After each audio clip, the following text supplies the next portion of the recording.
So FISA should never be used against an American. And that's what's going on now. For instance, the FISA Act, which I referenced, which its purpose when it was passed in 1978 was to provide a legal vehicle for gathering intelligence on foreign agents resident in this country. So it was to be used only on foreign agents, and it was to be used only to gather intelligence, not to gather evidence. So it had a much lower standard, if you will, of probable cause.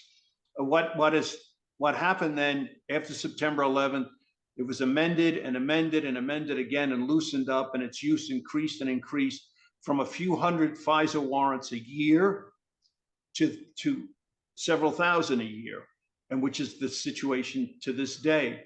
And now we know from the Inspector General's reports on the FISA problems of the FBI that bubbled up at the end of Comey's term, that thousands of these FISA coverage are on U.S. persons, U.S. person being another term for U.S. citizen or a legal alien or a U.S. corporation.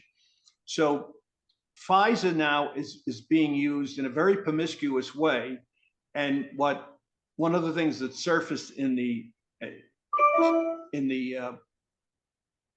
Russian collusion investigation that's now well documented by the Durham Report, and the Durham Report of 316 pages really validates a lot of the conclusions at the end of my book.